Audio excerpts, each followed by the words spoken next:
Activate it. As the name suggests, treasure. Hello and welcome back to the European Championships 2018. I'm still here with Matt Bell. Hey Luke, how you doing, man? I'm doing fantastic. Top 16. Yeah, Two I got more the round rounds wrong last until we time. know who's going. Yeah. Who's going where, man? Who's going to Worlds in Tokyo? to World? Oh, you skipped a bit. Oh, okay. I was supposed to build you up. I see. We didn't rehearse this. Okay, very well let's at all. try again. All right. So 2 more rounds, Luke. Yep. Then you're supposed to say until. Okay, we're done with this. Until what? This Until is- what? Until what? Until we know who's going to represent Europe Where? in Tokyo, At what? the World Championships. Playing? Yu-Gi-Oh. Of course, Yu-Gi-Oh. That was way harder than I thought it would be. Well. We got a really interesting match for you guys. It's the last dinosaur deck left in the tournament. Yep. And it's going to be Jake Quinse from the United Kingdom facing off against Simon Franke from Germany. Most of the other decks in the top 16 at this point are either Trick Striker, Gouki. Trickstar, Star Striker, Sky Striker, or Gouki. Dinosaur is kind of like the last relevant deck, and of course the I've got Phantom Knight Michael deck that we Florina, saw, the Phantom Knight heroes that we saw Yeah. a little bit earlier. Yeah. So Let's learn a little bit about our players. Yeah. What are we dealing with, Luke? it's really starting to get to the point where I'm not seeing anything less than 70% in terms of win rates. Jake Quinse, I say that as I didn't look at the other guy's win rate.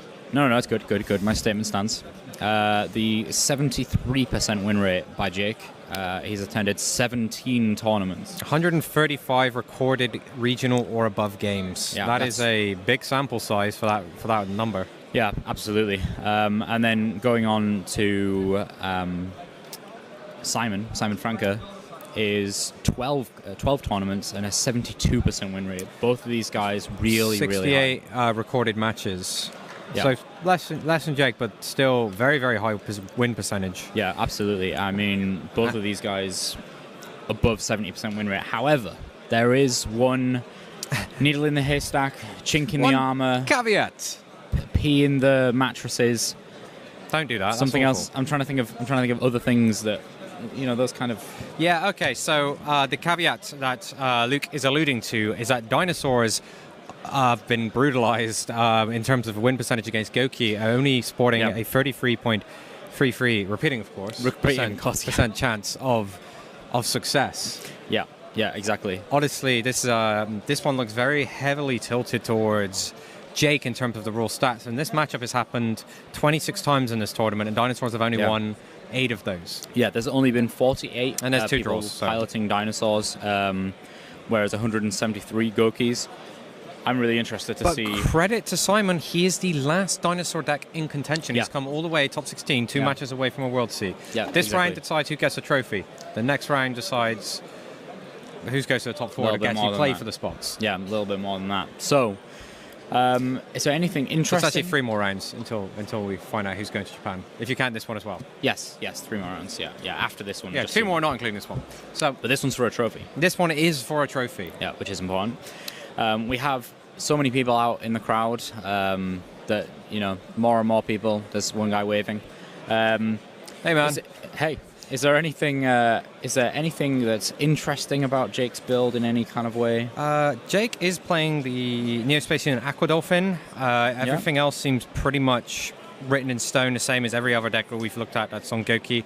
Nothing really stands out here. Perhaps Tom spots something that's a little bit out of the ordinary, but to me it just looks pretty bog standard with the Neospatian tech. You say everything's written in stone, but there's quite a lot of scribbling out. It's written in paper if you want to be literal. But There's quite a lot of scribbling outs. yeah, it looks like Eminem's lyrics, to be honest. Yeah, But last minute changes. that's somebody who's decided to. Yeah, but you can see like the spice getting crossed out left, right, and center, like Noble Arms, Arthur, or however you say it. That's crossed out, and we're going to go with some. Oh no, you rewrote that below. So it's still in there. Okay. Anything for the dinosaur player? I think dinosaurs in general are spice. I actually think at the start of this weekend that I wouldn't feel too bad being on dinosaurs based on how strong Ultimate Conductor Tyranno is. Yeah. Seeing the win rate against Gouki now, maybe I feel so a little much. bit less confident in that. But we do know that Simon is most definitely going to have played against Gouki, and he's definitely won at some point. Yeah, exactly. Or he's lost, and this is the first time he's facing it again. Yeah. So let's. I think we should leave it Yes, there. we need to get on with the day, my friend. So what's going to win, the Gouki or the can of spice? take it away, Oliver Gurman and Thomas Rose. Well, thank you guys for the short introduction that you promised to us. We're now ready to look at the top 16 matchup. One we're going to look up real close. The other ones we're going to look up from a top-down perspective, the bird's eye view. So let's bring that up. This is what the top 16 matches look like. Let's bring it up on the screen. This is our bracket for the weekend. And in that bracket we spot a couple of names.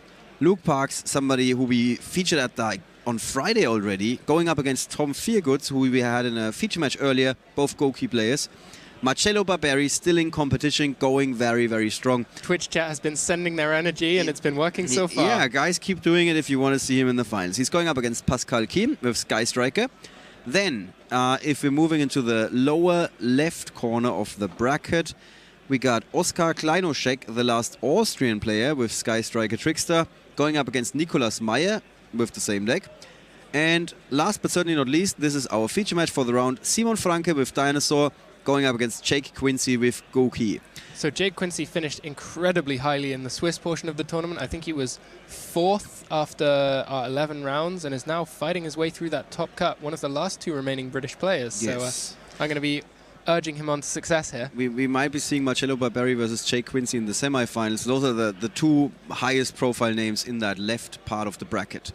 On the right-hand side, we have Alessandro Garanzini from Italy with Sky Striker Trickster McKnight. And that was the player that we saw in our top 32 feature match, playing against the winner of our top 64 feature match, playing against the winner of our top 32 feature match, Michael Forner. Right. With his hero deck that we just saw. Then we got Robin Bachofner from Switzerland going up against Jonas Koschel with Gouki. And then moving to the right lower corner, Anthony Schröter from France with Sky Striker without anything else, going up against Statis Vastardis from Greece with also with Sky Striker Pure. Lots of mirror matches here apparently. And the last 2 guys still in competition, Francesco Simoncelli from Italy, Sky Striker Trickster, going up against Joshua Schmidt on the bottom right. And I promised you we're going to have Joshua Schmidt in the coverage, so there you go, he's listed in the top 16 matches. We have some really big names still left in this tournament at this point. It's going to shape up to a really cool final no matter what happens, because the finalists will either be the high-profile players or the guys that kick them out. So it's going to be very interesting to see that. Let's see how this feature match in our top 16 is going to turn out. The player that was undefeated for the longest in the tournament, Jake Quinse, 10 straight wins before he dealt his first loss. And now he wants to go all the way to the finals, going up against Simon Franke from Germany. Let's take it to the table. So we heard at the start there in our introduction that Gouki has had an absolutely fantastic win rate against dinosaurs, but I was under the impression that a lot of dinosaurs players were coming into this tournament on the back of believing that their deck was one of the few that was able to out a first turn extra link board. You can normal summon your Oviraptor and just deal huge amounts of damage. Yeah, I find that very surprising. Why would you play that deck when you know what the big decks in the format are, and not have a favorable win rate against them? Or it is that a couple of players just like to play dinosaurs, they might not have tuned or tweaked their deck to beat the other big names, and they are dragging down the win rate, so to speak. Whereas Simon Franke, he's really putting in the work for all the Paleo Dino fans. I think we might be seeing a mixture of effects coming into the play to achieve that win rate. Yeah, as you say, oftentimes the less popular decks will have a mixture of the players who've tested and practiced and tuned their deck to beat the metagame, as well as some players who just don't want to play what they perceive to be as the meta deck, and they'll do anything to do a different deck. In case you guys didn't take down the numbers, the metagame breakdown for the top 16 is 7 Gouki decks, almost 50% of the field. Sky Striker Trickster, 3 of them. Sky Striker without Trickster, 3 of those. Sky Striker Trickster McKnight, 1 more. If we put all the variants of Sky Striker together, we're looking at 7 as well. So it might be Gouki versus Sky Striker is actually 7-7. Then we have Dinosaur, 1 player that we have in our feature match, and the 1 remaining other deck is the hero deck that we had in our last feature match, played or piloted by Michael Forner. We're seeing a real repeat here of the sort of feature matches that we've come across several times already, where both players open with a severely suboptimal hand, and they're having to see what they can do to piece together any sort of play on the back of that. Yeah, it's full of cards that interrupt the opponent but don't really get you ahead, especially in Jake Quince's hand with that Ash Blossom, the Droll Lockbird, and an Imperial Order as well. So here we see Paleozoic Olenoides for Simon, taking out that Imperial Order before it's able to do anything. And yes, of course, that gets a bit of an applause from the crowd here. I don't think you guys can pick that up, but they have been surprising, and it seems like there are a couple of fans that want Paleo Dino to move through. Okay, I can hit. So, Scapegoat being resolved there for Simon. And he wasn't forced to activate it early. That's something we should note, because it's one of the things that we see very often. If you are able to force your opponent to the activation of Scapegoat, that's very good for yourself and very detrimental to your opponent. He was able to activate it when he wanted to, and that means we're going to see some Link plays. And what is he going for here? Let's have a look at his extra deck. So the Link options that he has available to him are the Link Spiders we just started to see, Knightmare monsters. He has Phoenix, Cerberus, and Unicorn, Borrelode Dragon, Underclock Taker, Trisbaena, and that's it for the Link options. So he has a lot of Exceed and even Synchro monsters here, but we've seen that earlier too with the other Dino deck, with a Black Rose Dragon wiping the board, for example. And of course, Lagia is a welcome addition to any Dino player. I think most critically here, we have the normal summon of the Oviraptor activating its effect, and then the Chainlink 2 Lost World effect, summoning a token to Jake's side of the field, prevents the response of Ash Blossom in Jake's hand to stop that search or send from the Oviraptor. Because you have to chain it directly to the effect. Yes, it has to be used directly in response, but simultaneous effects going on the chain. Simon is able to choose the order in which they resolve, and Ash Blossom is just stuck in the hand for Jake. I find that really interesting, because we talked about Lost World earlier, and we said Lost World is a good card, but it certainly doesn't appear as powerful as a Union Hanger or as a Light Stage.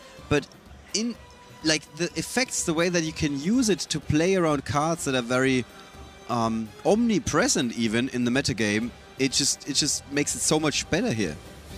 Yeah, it's really coming into its own. And we're seeing the full dinosaur combo going off here. Jake's having to read the effects of Lost World. The Oviraptor targets the token on Jake's side of the field. Lost World prevents that destruction and sends a dinosaur, destroys even a dinosaur in the deck instead. Right. And that was clutch earlier, when we had other effects that said if you destroy a card and then you can do something, if you do it.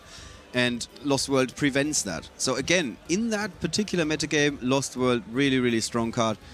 Especially thanks to that element of surprise with opponents forgetting about that second part or even third part. I think it's pretty long card text. Yeah, there are a lot of effects on there. And we mentioned before about how it doesn't fit the typical broken field spell mold of immediately adding a card to hand. But in many ways, it does something better in conjunction with Oviraptor by effectively allowing you to special summon monsters directly from your deck.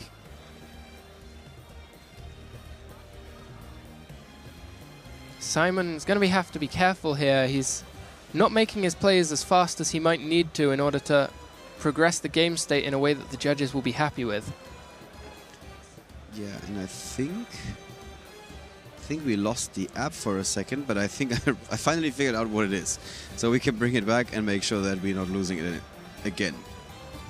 So the summon of Evolza Dolka there will allow Simon to attack over that set monster, sending it to the graveyard without enabling Jake to take a search off the Gouki effect.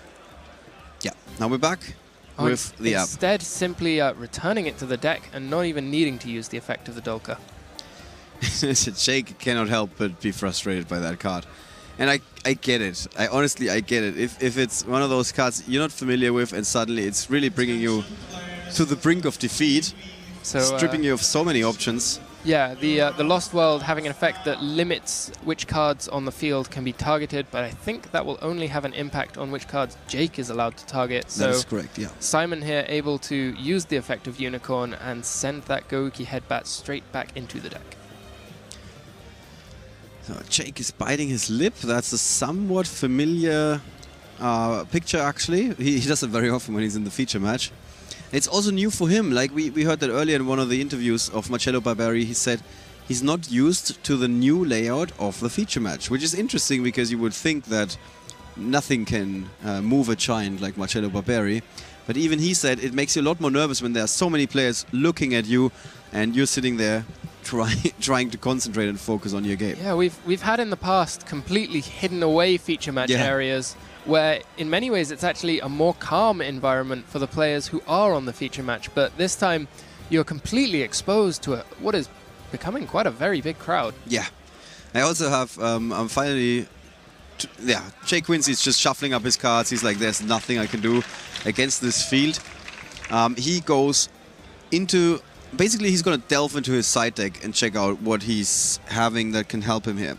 Twin Twister, I think, at this moment is like a lock for him. He's like, I need to get rid of a field spell if it pains me again. Yeah, the field spell isn't a card that people often pay a huge amount of attention to, but I think it can be really underrated in that regard. And we saw with the Paleozoic Olenoides coming out for Simon, there are lots of traps that he can want to be hitting with that Twin Twisters as well. Right. So we see Rivalry of Warlords stays in the side deck. Oh, actually, I think these are the cards that he's that Simon is moving into his main deck or considering moving into his main deck. Another card, of course, the Winged Dragon of Ra's Fear Mode. These are cards that he put to the side where he's like, yeah, I think I'm going to go for these. Yeah, Simon wants to be able to ensure that he has as many outs as possible to a full Gouki extra link board if he doesn't open with that Droll Lockbird that he needs to prevent everything from happening in the first place. He has Simon has in the main deck 3 Ash Blossom and 3 Droll Lockbird to try and prevent those Gouki combos, and in the side deck I don't believe he has any further hand traps, so he'll be relying on evenly matched Winged Dragon of Ra Sphere Mode and Rivalry of Warlords to crack that completed board. Right. Somebody mentioned Breakthrough Skill, that they just saw that card. There's one copy of it in the main deck for Simon Franke. Simon, that will be coming out. A lot of the slower trap cards for Simon, no use to him when he knows that he's going to be playing second, so they'll be dropped immediately in favor of evenly matched, a trap that functions much more like a spell. Rivalry of Warlords, a trap card very effective even into a resolved board, and the Winged Dragon of Ra Sphere Mode, which as we know can just tribute off all of those co-linked monsters. Although we have never seen that this weekend. We came close, but a drag down into the grave. I think it was an evenly matched that we saw. Oh, that was an evenly matched. You're correct. You're correct. Yes, and we were hoping that he's gonna draw into that. Winged Dragon of Ra. The dream was that the Winged Dragon of Ra would be the card to come off the top. One can hope when you're sitting in this chair here. Right. So speaking of drag down, 3 copies of that also present in Jake Quince's side deck. Those are very likely to be sided in for Jake playing first. He'll want to have any opportunity that he can to get rid of hand traps before they interrupt his plays. All right.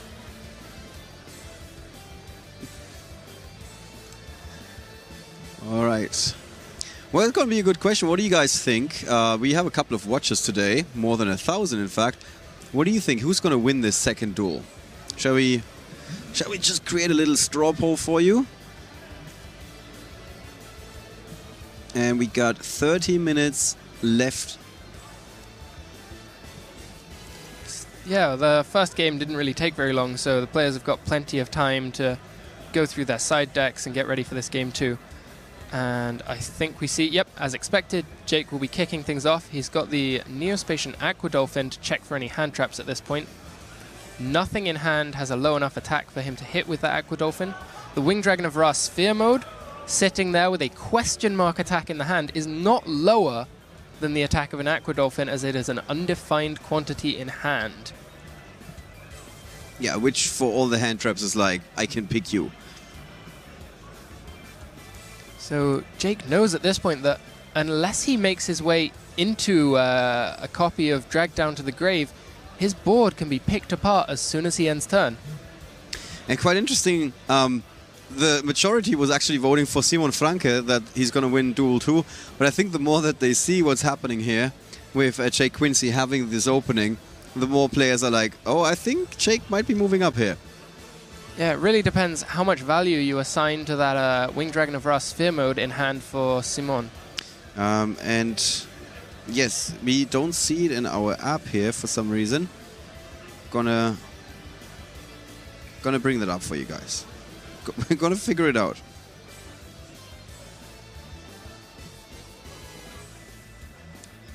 So yeah, at the moment, what we see on the field looks a lot more likely that Jake is going to win. But these are not the actual cards in hand, at least not for Simon Franke. I think what we're looking at for Jake at the moment is the hand from the end of the previous game. Yeah. It would make sense. Is he passing play? No. He may not want to put himself in a position where he's at the mercy of that Sphere Mode. If he passes with only 2 monsters, he might, having seen the opponent's hand, decide that he's not going to die to damage this turn, and so he can afford to wait 1 turn before building his board and try and finish the duel immediately without ever giving the opportunity for that Sphere Mode to come down. Interesting strategy. Let's see if it's gonna play out. I think we now have the correct hand in there for Jake Quinse. But no hand yet for Simon. Yeah.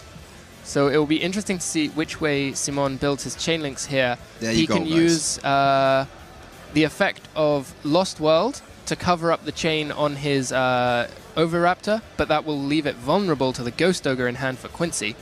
So no token will be summoned to Quincy's side of the field on that Oviraptor effect. Which is good news for him. Good news for Quince, and with no further plays really available to Simon, he's forced to just rely on this Oviraptor. It's Jake Quinse, one of 2 players from the UK that are still in competition. He's been coming close so many times at these large events. He's been a part of the UK scene for a very long time now. He's had a lot of good results. He's been our national champion. I was actually surprised when I heard that his win percentage is 72%.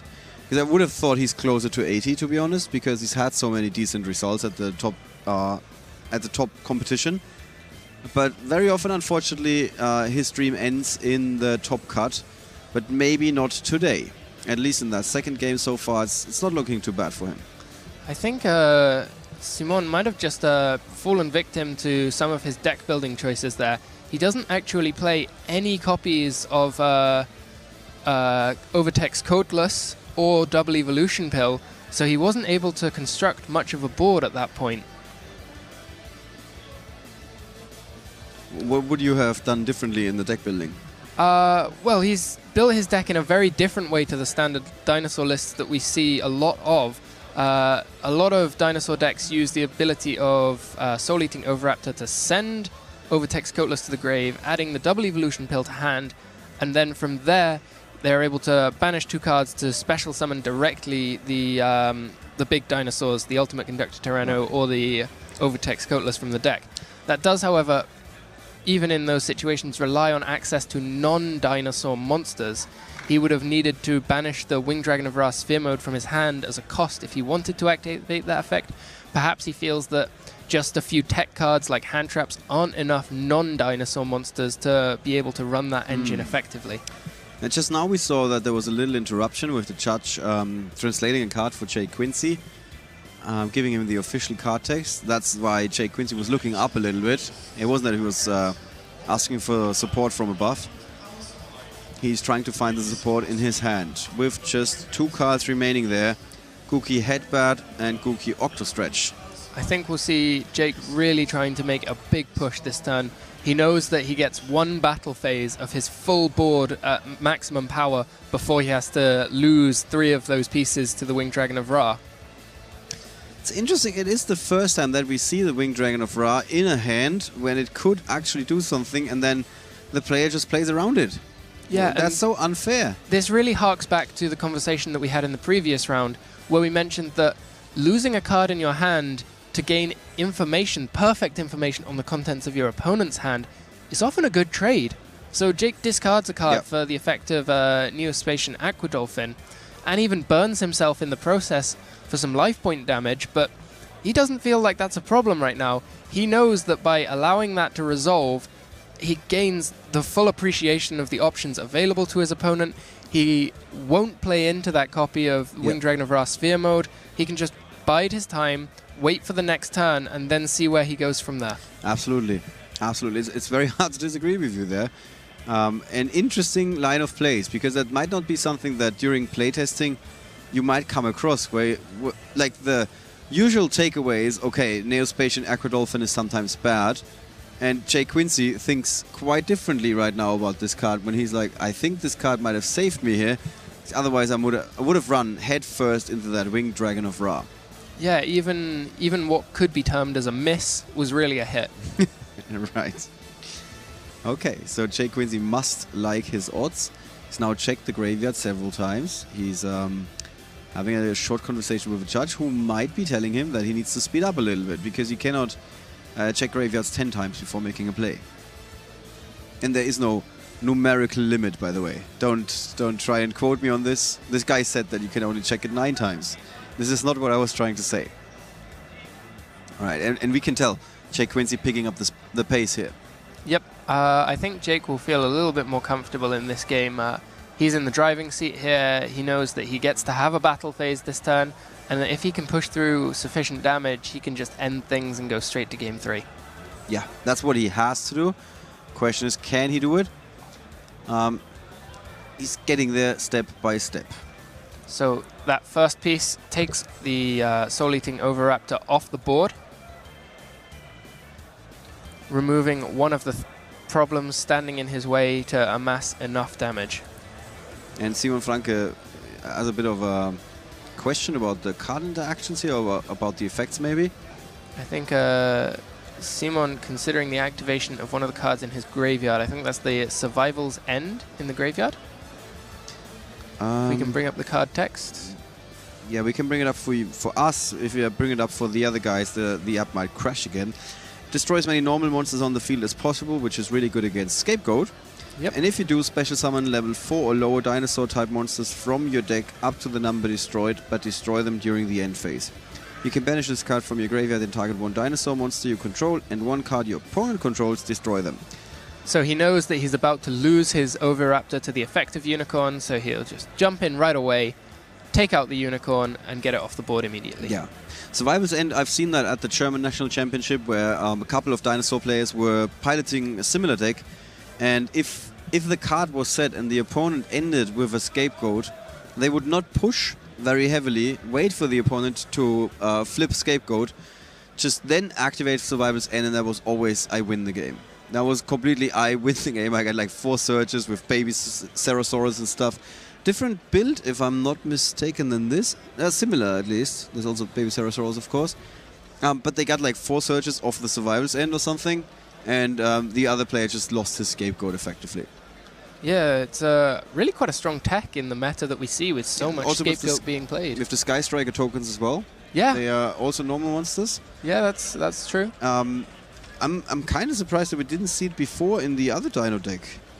But it is also a bit reactionary. Like you're not gonna get anything out of the card if your opponent is not flipping those cards. But then again, everybody's playing 3 copies of Scapegoat these days.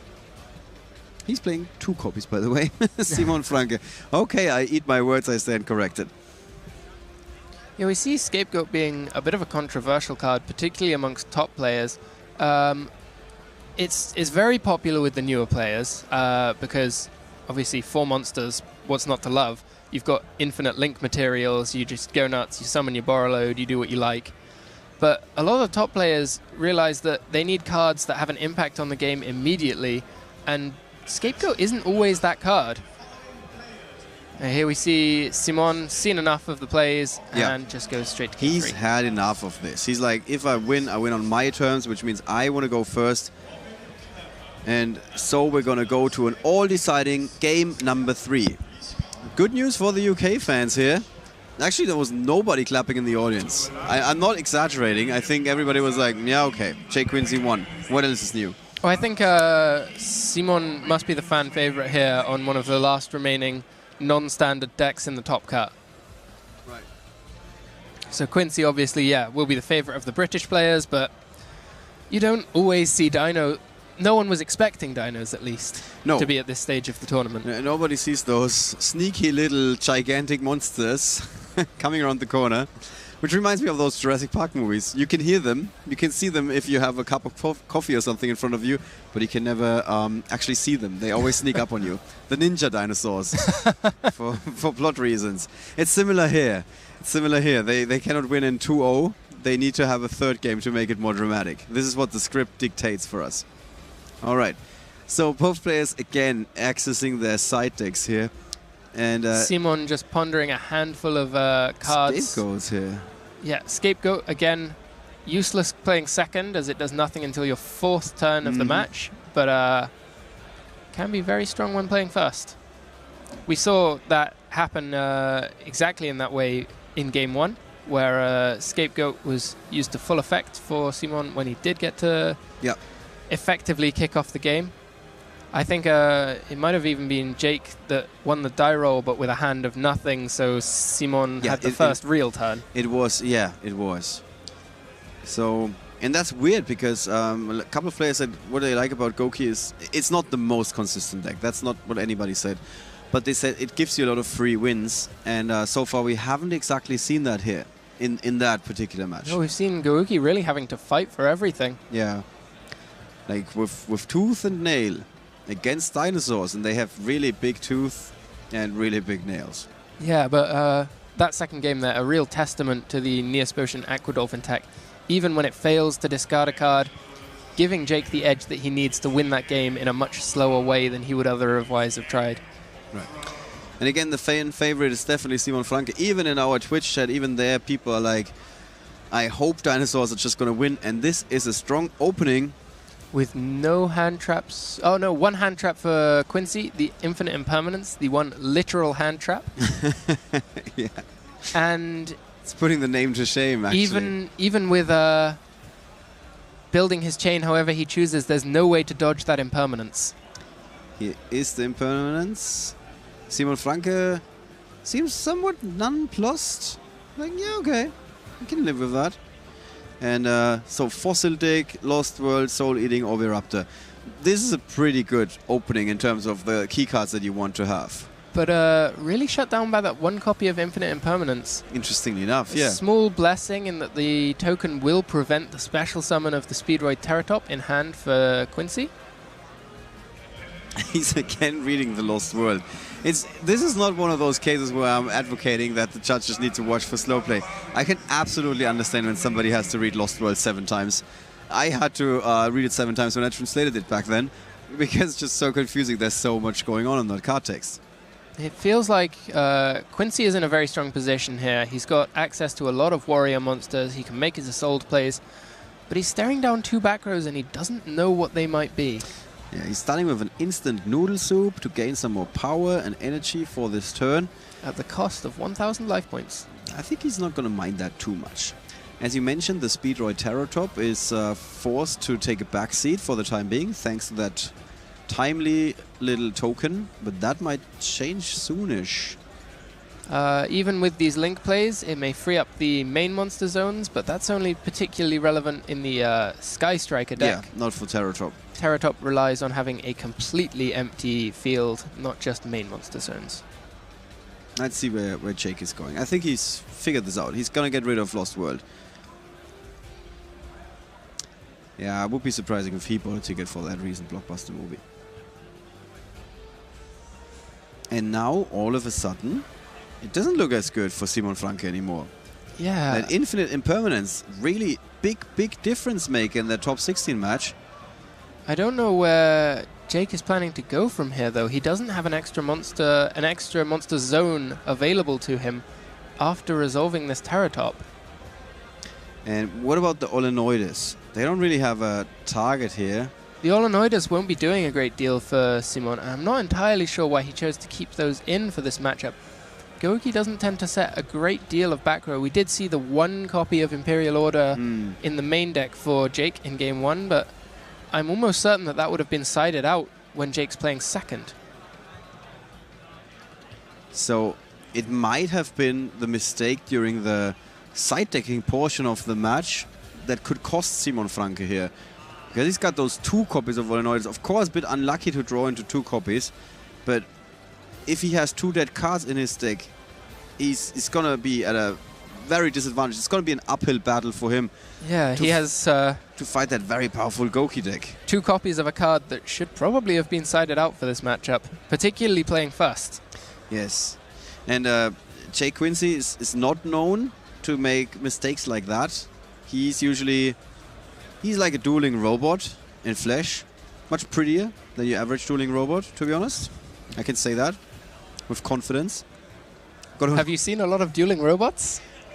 I've seen a lot of Jake Quince is what I'm trying to convey. There's no hidden meaning. I hope only on the stream. Only on the stream, of course.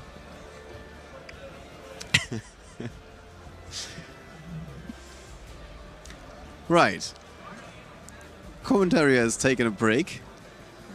And we're going to return to our schedule program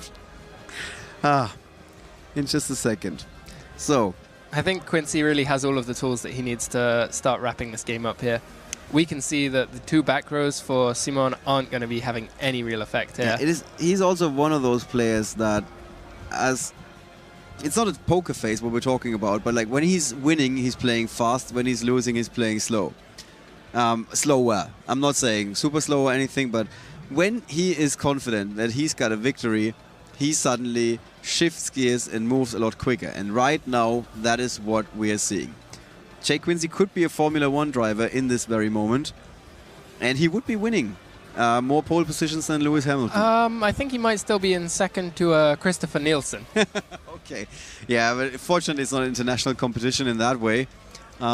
He only has to beat Simon Franke right now. It's getting a procedural error possibly here, making an illegal link summon into a non-existent extra monster zone, but instead he just puts the assault into the grave and goes direct for the firewall. That's all fine now. Yeah, fixed it. He has some monsters in the grave that he can activate here, get some more searches, and he already... he hasn't yet played the Gouki rematch this turn, so he'll have access to whatever he needs. Yeah, which reminds me of one of the statements we heard in the player interviews, where if you have rematch, you win. That was the shortest version of how the Gouki deck works. He hasn't taken the rematch there. Perhaps we've missed something. He went for the... He's got the Twist Cobra and the Suprex now. He can, of course, link away the Suprex and the Mermaid into another Gouki... No, another Knightmare Link monster. Perhaps the Goblin in the center monster zone. He could normal summon another Suprex in the... center left zone.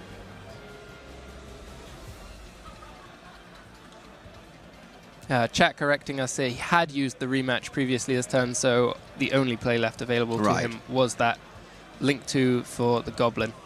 But he is able to now use another normal summon for the Suprex and keep the gas going. Yeah, so Simon Franke, he cannot like what he's seeing here. No, I think... probably seen it before, though. The writing is on the wall for Simon at this point. I think he knows what's coming, and obviously you cannot... You hope that your opponent is going to mess up in this situation. Still things that could happen. But the odds are not in his favor. Against a player of the caliber of Jake Quince, who's playing a deck like Gouki, that if you play it nearly flawless, you are in a very good position. Yeah, particularly through a board of no interaction. There's not a lot that can go wrong at this point. Jake's made so many moves that he may also have worked out that those sets aren't going to be doing anything, at least not before the battle phase, by which point I expect to see a... oh no, he goes direct to the battle phase here. I thought he might have aimed to try and build up some Trigate Wizard negation before advancing to the battle phase. Do you think he might have thought that there's a scapegoat, or was he very quick to dismiss that idea? It's odd that he's gone to the battle phase and started to inflict damage before putting out a field that could threaten 8,000. I'm not sure. He might have enough with the effect of Twist Cobra. They're both crunching the numbers. He doesn't seem super happy so far. And it's 1-9 at the moment. if I read that correctly. And that would be it. Yes, Jay Quince's got it, gets up, immediately like pumped and energized, and a tiny applause. I cannot. It's a tiny applause. I think if the Dino deck would have won, we would have seen a standing ovation. And I cannot blame the guys. They want to see dinosaurs, even though a couple of guys really like Jay Quince, of course. Well, we've just seen the stats being reflected in the match there. Before the game, we heard from our analyst desk saying that there was only a 30% win rate for the dinosaur players when they face off against Gouki, and Jake's shown us why. That seemed, yeah, exactly. He definitely did. So with that, we looked about those two deck lists. We looked at them. We looked about some of the breakdowns. We're going to have more results for you guys very soon. While the feature match area is emptying here, we can throw it over to Matt and Luke, and hopefully Jake... Oh, we cannot yet, just a second. So they are still in the process of setting up, which means we can take another look at the deck breakdowns. We talked about the initial deck breakdown very often, so let's just look at the top 64. Big story here, Gouki finally sneaking in the top spot. And Gouki really following through on that initial promise of strength in the top cut and just delivering those victories. And it just went worse if you're a fan of Trickstar, because in the top 32, we suddenly have the gap just widened. With suddenly Gouki with 12 decks and then 8 Sky Striker Trickstar. However, if you add up all the numbers of all the various Trickstar variants, or Sky Striker variants rather, you would be looking at 14 decks, so they would still be number 1.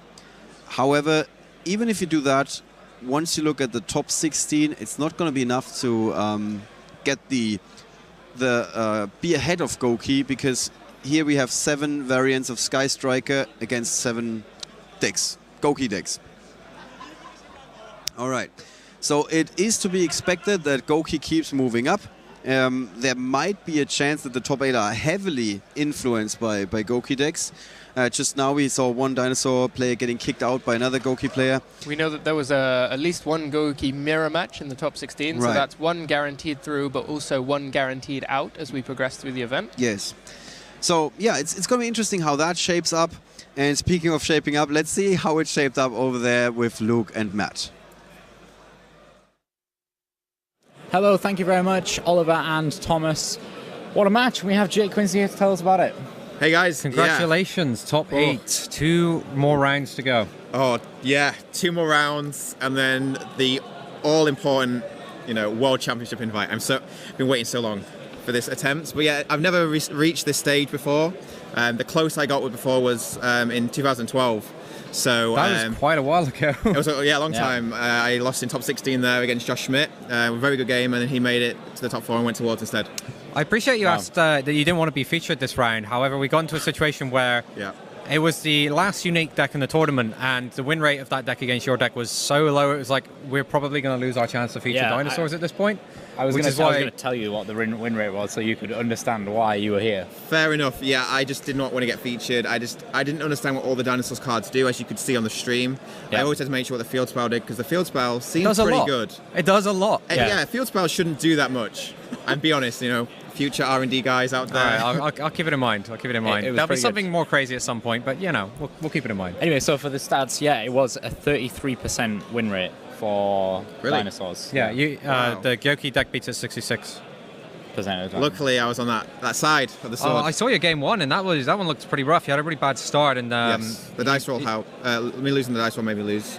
It didn't work out well.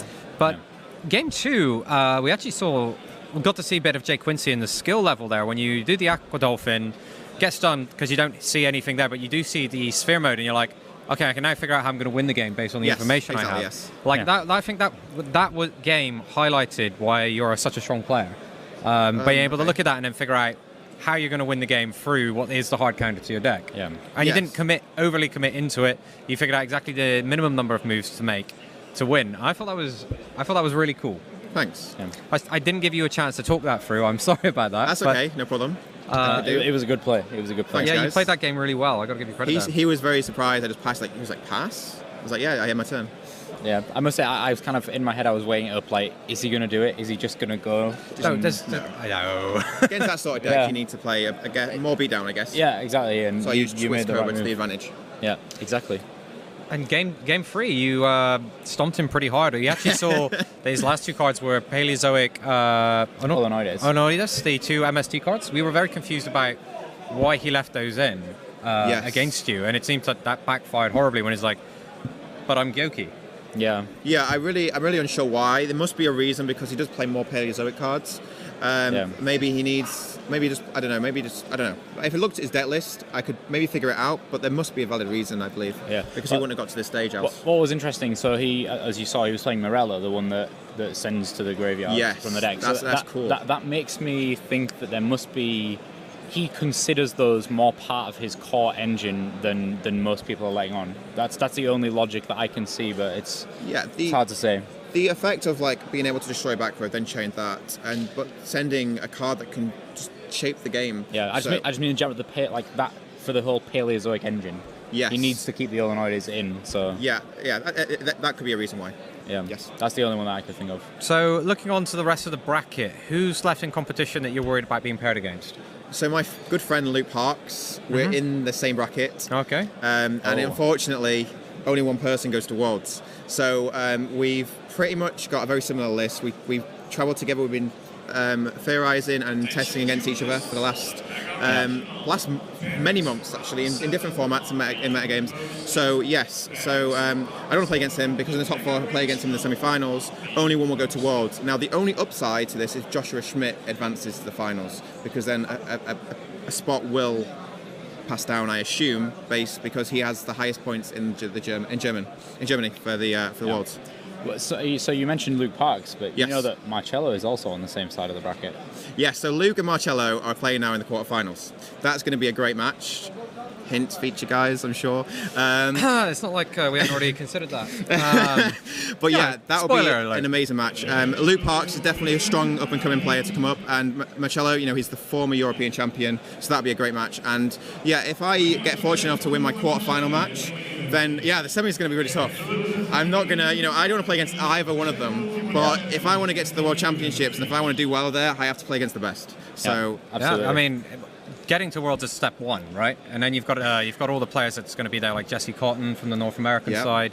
You've got the rest of the Europeans going. You've got the Japanese players. Yeah, you've got Ryan Levine, Jesse Cotton. You've got Joshua Schmidt. Darren Stevenson's done well this format. He's a potential candidate as well. It's going to be probably the best World Championships. So I really want to be a part of that. So it's something that people never consider. Like, a lot of people always, I always see this after the World Championships, where they see people not do so well at the World Championships, and they get a lot of flack, but they're the best players in the world. Oh, they are, for sure. I think the best example of that was when Bodan finished last or something, and then went on the week after and won YCS Toronto. Yeah, immediately afterwards. Yeah. And actually, Boden's qualified.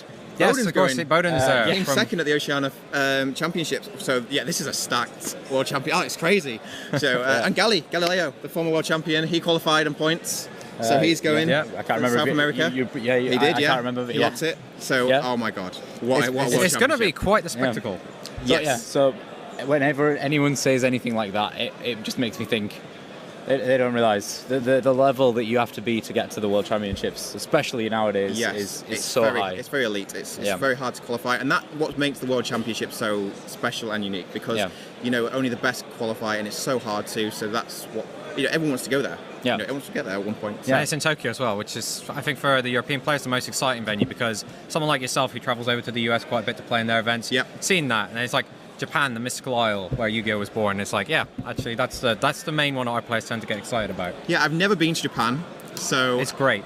I've heard some great things. I'm looking at booking some flights to go with my friends anyway. Yeah. Because it'd be so much sweeter though, right? It would be so much sweeter if somebody else pays join for in. It. Yeah. Just actually join. I don't mind paying the flights. If I could join in, man, that would be unreal. The top 20-something players in the world, all in one venue. It would be great.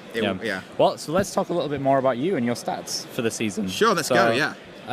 Here we go, guys. You're sitting on a 73% win rate. That's really good. It's world's level, just so you know. We've had players going in around 72 between 70 and 80. Well, 70 and above is pretty good. Okay. There's pretty good. Yeah, it's insanely good. It's pretty amazing. Yeah. Sweet. We got 135 recorded matches for you on there, and only 35 losses in the whole we'll season. We'll say that, yeah, because these YCS events are pretty tough. That's the thing. They're not easy. Yeah, if you look at like where you've actually played, you've hit all the YCSs and done reasonably well in most of them. Bearing in mind that any tournament, the way that a matchmaking system works, just in general, it's constantly trying to fit you at 50%. Yep. So 50% is considered an okay win rate. So for me being considered at 73%, someone else has to be at 27%. Exactly. Yeah. So that's why it's considerably high. Yeah. That makes sense. Yeah. So that's really good. But when we see Marcello on 81, that's when we get quite scary. He's numbers. a beast. He's so good.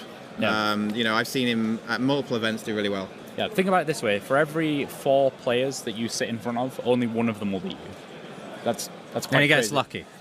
Not that scary, guys. That's a pretty scary thing, though, right? Okay, yeah, I guess so. I just want to have fun, make the game interesting, and just not make it easy for my opponent, but have a good game. Yeah. Well, that's going to be it for us. And Jake Quinse, best of luck. Thank you, guys. Following match. Good luck. No more Appreciate it. rogues. Yeah. Just the main meta decks now to worry about. Really? Yeah. Okay. Yeah, you kicked the last one out. So what's left in the tournament? I can't find it now, but we can. We'll talk about it just afterwards. We can have a look. Anyway, Thank you. So for you guys at home, we're going to be right back with the next round of the European Championships 2018. See you guys soon.